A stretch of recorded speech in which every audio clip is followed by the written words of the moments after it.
అందుకే నేను ఉదయం బ్రేక్ఫాస్ట్, మధ్యాహ్నం లంచ్ పెట్టి పిల్లల్ని సాయంత్రం ఇంటికి పోతే పేరెంట్స్తో ఉంటే ఒక హ్యూమన్ టచ్ ఉంటుంది, మానవ సంబంధాలు ఉంటాయి.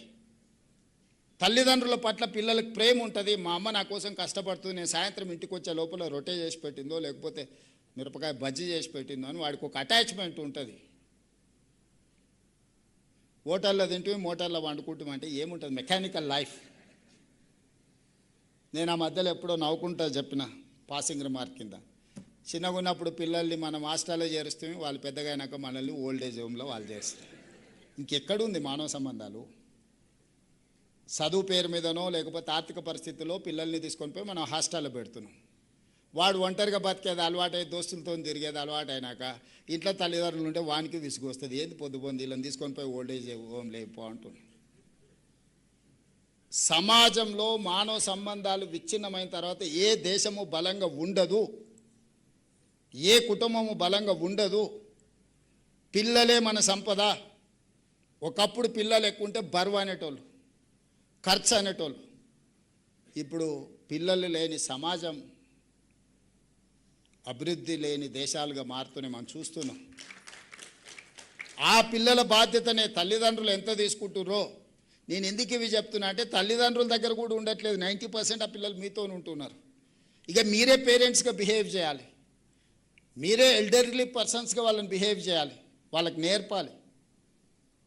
వాళ్ళు ఇంటి నుంచి స్కూల్కి వచ్చి స్కూల్ నుంచి ఇంటికి పోతే ఒక పర్యవేక్షణ ఉంటుంది, లేకపోతే తల్లిదండ్రులతో ఉన్నవన్నీ ఒక నమ్మకం ఉంటుంది.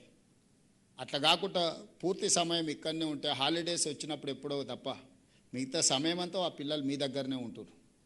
మరి దేశ భవిష్యత్తు మీ చేతుల్లో, తరగతి గదుల్లో ఉందంటే అది టీచర్ల చేతుల్లో ఉన్నట్టే కదా. ఈ దేశ భవిష్యత్తునే మీ చేతుల్లో పెడుతున్నాం. ఖర్చు పెట్టడానికి నాకు అభ్యంతరం లేదు. ఇంకెక్కడైనా దుబారా ఉంటే నేను తగ్గిస్తా. అవసరమైతే అందిన కాడల్లో తీసుకొచ్చైనా విద్యాశాఖ మీద నేను ఖర్చు పెడతా. మీరు ఏం కావాలో పిల్లల కోసం అడగండి, ఇవ్వకపోతే చూడండి. నా సూచన ఒక్కటే, సంఘాల నుంచి టీచర్ల వరకు 5 ఏళ్ళు పిల్లల కోసం ఆలోచన చేయండి. వాళ్ళకి ఏం కావాలో మౌలిక వసతుల నుంచి చాలా రిఫార్మ్స్ ఉన్నాయి. నేను స్టెప్ బై స్టెప్ చెప్తా. ఇప్పుడే చెప్తే ఇంత మంచి కార్యక్రమం, మీడియా పరంగా వివాదాలు, రకరకాల ఆలోచనలు, వాటి చర్చకు దారి తీయదలుచుకోలే. నేను మిమ్మల్ని అడుగుతున్నా, ఒకప్పుడు రవాణా వసతులు లేనప్పుడు, ఊర్లో నుంచి బయటికి రాలేనప్పుడు, సమస్యలు ఉన్నప్పుడు సింగిల్ టీచర్లు అక్కడ పెట్టినాం. ఇవాళ క్లాస్లో 3 పిల్లలు ఉన్నారు, ఆ ఊర్లో 5 మంది టీచర్లు. నల్గొండలో 9 మంది టీచర్లు ఉన్నారు, 0 పిల్లలు ఉన్నారు 6-7 ఏళ్ళ నుంచి. ట్రాన్స్ఫర్ చేస్తా అంటే ఆ టీచర్ రోడ్డు మీద వచ్చి రాస్తారు, ఒక చేసారు, మాకు ఇన్నే బాగుంది సార్, ఇన్నే ఉంటామని. ఎట్లా ఇది? ఎట్లా? మీరు చెప్పండి, మీరే పరిష్కారం చెప్పండి. నేనేమంటున్నా అంటే మీ మండలాన్ని మీరు యాజ్ ఎ యూనిట్ తీసుకోండి. మీరు ఎక్కడ పనిచేస్తే అక్కడ మీ మండలాన్ని ఒక యూనిట్ తీసుకోండి. Best of the best education ఇవ్వడానికి ఏం కావాలో మీరే ప్రణాళికలు ఇవ్వండి. మీకంటే ఎవరు ఉన్నారు అవగాహన ఉన్నోళ్ళు? మీకంటే తెలివి కల్లోళ్ళు ఎవరు ఉన్నారు? మీకంటే నేను నమ్మడానికి నాకెవరు ఉన్నారు? మీరే కదా.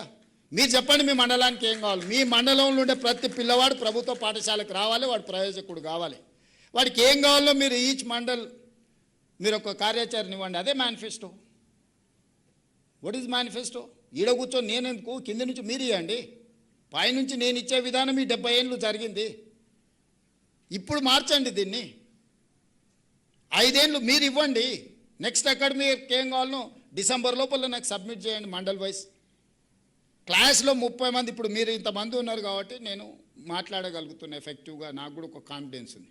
ముందర మీరు ఎవ్వరు లేరు, వేదిక మీద నేను 5రే ఉండడానికి ఎవరిని చూసి మాట్లాడాలి నేను? మీరు కూడా క్లాస్లో 30 మంది పిల్లలు ఉంటే చెప్పే చదువు వేరు, 3 పిల్లలు ఉంటే మీరు చెప్పే చదువు వేరు. ఇక్కడ నా ప్లేస్లో మీరు ఊహించుకోండి, మీ క్లాస్లో ఉన్న 30 మంది పిల్లలే మీ ఉత్ప్రేరకాలు. మిమ్మల్ని ఉత్తేజపరిస్తే మీరు చెప్పేటప్పుడు ఆ పిల్లల ఫేసులో అర్థమయ్యేదాన్ని బట్టి మీకు ఒక మోటివేషన్ ఉంటుంది. 1, 2, 3 పిల్లలు, 5 క్లాసులు ఉంటే ఒకటే టీచర్ 5 క్లాసుల పిల్లల్ని ఒక రూమ్లో ఎట్లా చెప్పాలి? మీరే చెప్పండి. మీ ప్రాక్టికల్ ప్రాబ్లం కదా. ఒక సింగిల్ రూమ్ ఉంటుంది, 1 నుంచి 5వ తరగతి వరకు ఉంటుంది, టీచర్ ఒక్కడే ఉంటాడు. 1వ తరగతి ఆడే కూర్చునే, 2, 3, 4, 5 ఆడనే కూర్చుని ఎవరికి చదువు చెప్పాలి, ఎవరికి వినిపించాలి? ఏం చెప్పాలి మీరు? వాళ్ళని రూమ్లో కూర్చోబెట్టి కట్టితో 2 దెబ్బలేసే వరకే సాయంత్రం అయింది. అందుకోసమని ఒక మండలిని ఒక క్లస్టర్గా తీసుకోండి.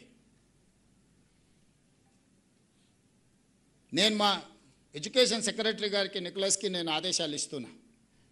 ప్రతి మండలం నుంచి టీచర్లను ఎంపవర్ చేయండి. ఆ మండలానికి బెస్ట్ ఎడ్యుకేషన్ ఇవ్వడానికి ఏం కావాలనో టీచర్ల నుంచే మీరు ప్రతిపాదనలు తీసుకోండి.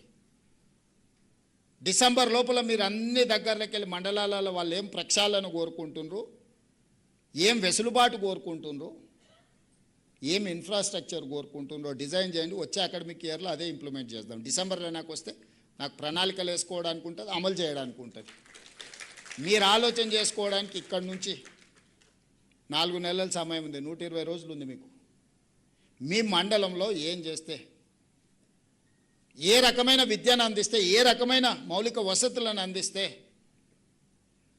బెస్ట్గా మీరు పర్ఫామ్ చేయగలుగుతారు, బెస్ట్ రిజల్ట్ తీసుకొస్తారు, మీరు నిర్ణయించుకోండి.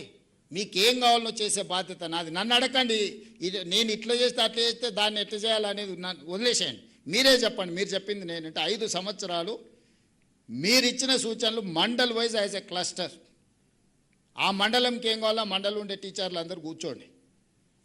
ఎన్ని స్కూళ్ళు ఉన్నాయి, ఎంతమంది పిల్లలు ఉన్నారు, ఎంతమంది టీచర్లు, మీకు కూడా ఒక దగ్గర నుంచి ఒక రిమోట్ ఏరియాకి ట్రావెల్ చేయడానికి మీకు పడుతున్న ఇబ్బంది, మళ్ళీ ఈవినింగ్ రిటర్న్ రావాలంటే ఇబ్బంది, ఒకవేళ మీకు ఆ ఊర్లో ఉందామన్న వసతులు లేకపోవడము, జాయింట్ ఫ్యామిలీ ఉన్నప్పుడు కుటుంబంతో కలిసి ఉండాలంటే ఆ ఊర్లో మీకు పరిస్థితులు లేకపోయి ఉండొచ్చు. ఇంటెన్షనల్లీ బయట ఉండాలని ఉండదు, అక్కడ ఏమీ లేకపోవడం వల్ల మనం కొంచెం దూరంగా ఉంటాం. దూరంగా ఉంటే ఓ రోజు పోవడానికి కష్టమైతే, ఓ రోజు రావడానికి కష్టమైతే, ఓ రోజు బస్సు వస్తుంది, ఓ రోజు బస్సు రాదు, రోజు కారులో పోతే జీతం అంతా కార్కే అవుతుంది, మళ్ళీ ఇల్లు ఎట్లా నడవాలి.